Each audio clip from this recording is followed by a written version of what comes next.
Overwatch 2 is not a competitive game. And this is my Overwatch competitive rant about and it's just, it needs to happen because there's not enough, there needs to be more dialogue about this, right?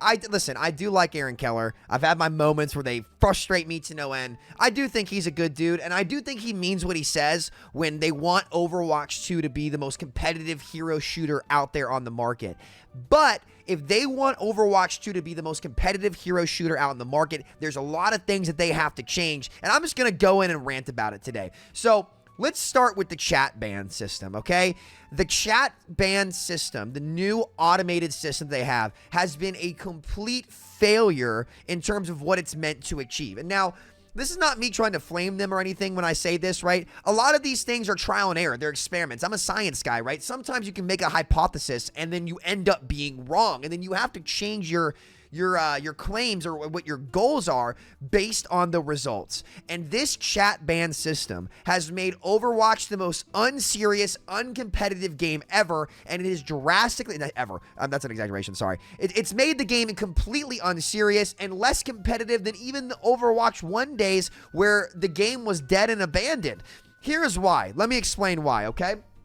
The end result of this system is that overwhelming majority of the games, players are not in voice chat with each other in a competitive team-based game. Here's why.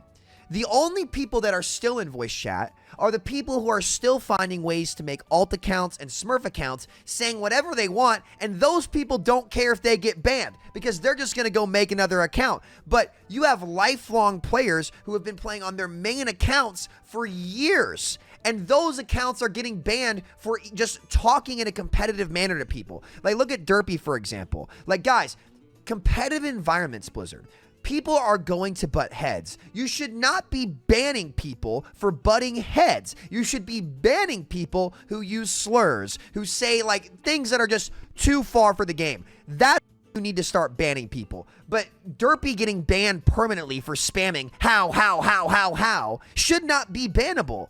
And the main reason for that is, again, there's block and mute buttons for people that you don't like. Why are we having to forcibly silence people's accounts or ban their accounts for cussing or just bantering in a competitive environment, which is what competitive environments bring, okay? Competitive environments bring banter, okay? So what has happened because they're so trigger happy on these bans, on these automated systems? The longtime players who want to be competitive just don't join voice chat or talk to anybody because they don't want to risk their account getting suspended. But the bad actors and players who are going to slur and say all these things all they want anyway are just making new accounts regardless, and they're the only people talking or typing. That's it. The new chat ban system has had an opposite effect of the goal that's intended. And look, I'm not going to lie to you guys. A little bit of this is culture, right? And if you look at big game, and I'm not trying to get too deep into this because I'm not trying to be one of those people that's like, and I really want to hammer this home because you have to be careful when you talk about this kind of stuff because sometimes people can get the wrong message. But a lot of the more woke culture out there nowadays at these companies where they're so focused on making the spaces safe and inclusive that they overstep their bounds with their system and end up taking away from product quality when they do that. The chat ban and report system is a prime example of this, where you go so hard to try to make sure everybody's feeling safe and happy and okay that you end up discouraging people from using your product or playing it in a real competitive way.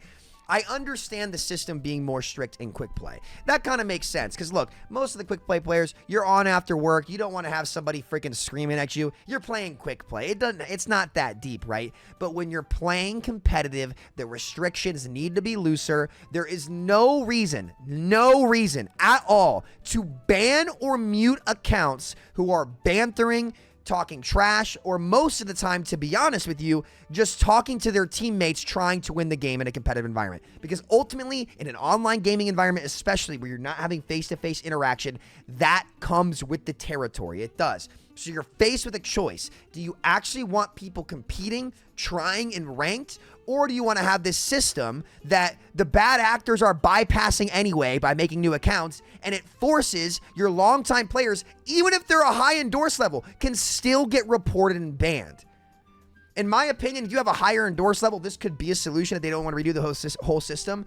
You should be able to bypass a lot of that stuff. The higher your endorse, the threshold to getting banned should be way higher. Way higher. I'm okay with muting more level 1 endorse accounts because those accounts are way more likely to actually like be bad actors, right? Because they're just clearly alt accounts and people cheating on Widow or doing all that shit. But if I'm a level 4 endorse, I'm probably not a bad teammate. Or like level 3 or 4 endorse, I'm probably not out there trying to burn the world down and I'm probably a competitor. So there should be way less restrictions in the competitive environment for what actually happens here. The chat ban system has made the game so unserious, so uncompetitive to the point where over half the games, even in top 250, top 100 lobbies, have multiple players, even half the team or more, out of voice chat not trying. That absolutely kills your competitive environment. The chat ban system, complete failure. They've got to back off on these restrictions. You only need to ban the kids that are slurring. And guess what? Why are we acting like people don't have block and mute buttons? Your experience is completely in your control as a player. There is no reason to be banning accounts, permanently muting accounts, permanently banning some of these accounts like Derpy's account for the way they speak in ranked when they're not slurring and they're just competing. We aren't in kindergarten. It's a competitive environment. Let the game be competitive. If you've got a problem with it, either 1, the competitive environment is not for you,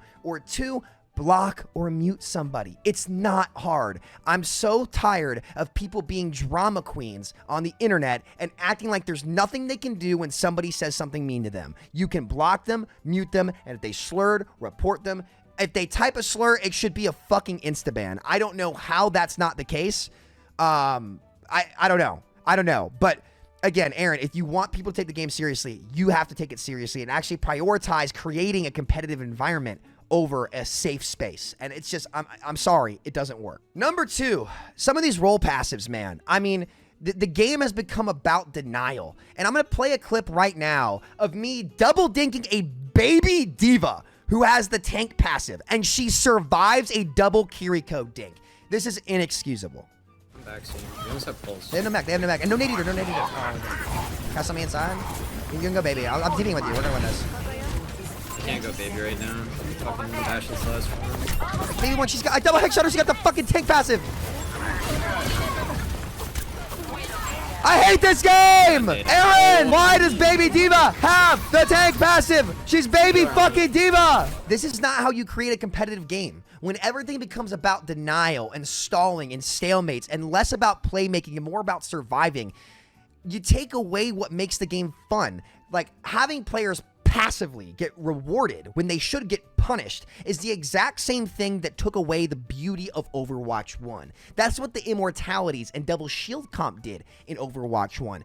And this is where, like, I think Aaron and the team have missed a little bit. They have been better in Overwatch 2, to be completely clear about this. Like, I'm not saying they're worse now than they were before. They are definitely better now, so I do want to tip the hat a little bit, even though my Bengals suck too. Jesus Christ. I mean, shout out. I will rep them till I die, but man, it's been a tough year. But, you know, I would encourage Aaron and the team, and I'm not going to come at this from an inflammatory angle. I don't want to do that. That's not productive. Listen, I just want to log on and play a fun game with my community every day. I'm not asking for special treatment. I'm not asking for drops. I'm not asking for a Netflix show. I'm not asking for anything crazy. I'm just asking for the core game to reflect the values of what Aaron is preaching. And I think there are some ways, like the newer hero designs in particular with Juno is a great example of a much more fair game. And I really want to give them credit for that because they did do a good job, though. Widowmaker needs to get dumpstered up. Absolutely unreal how that character has not gotten changed.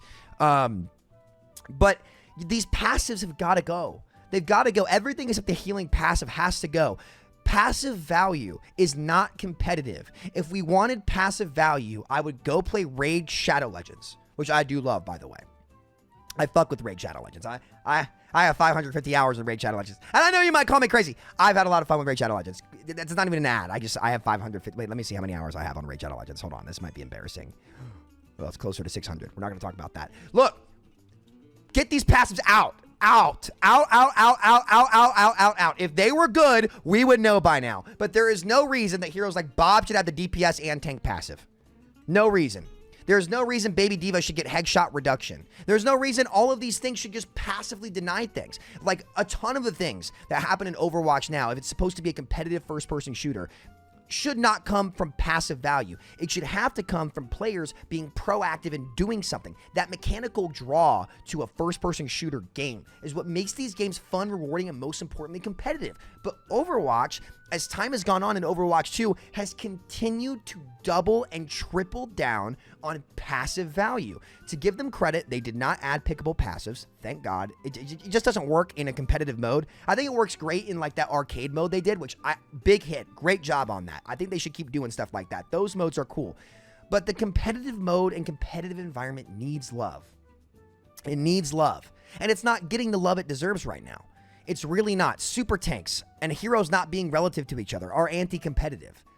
It's just anti-competitive. So I challenge the line of thinking of the team, and I'm sure there's different opinions like internally, and I will give them credit. They have been way better with their communication. Like the dev blog they did with Spylo recently, I think was the single best dev interview the Overwatch team has ever done. That was a fantastic interview, and I really hope they can come out and do that more. I know there's a lot of things they can and can't talk about, but if they do more stuff like that with guys like Spylo, I've known Spylo for years, that's a perfect role for him. That's a perfect role for him. And the reason for that, he's a no-nonsense guy. He actually understands the game, and he's not afraid to go into depth and ask the tough questions.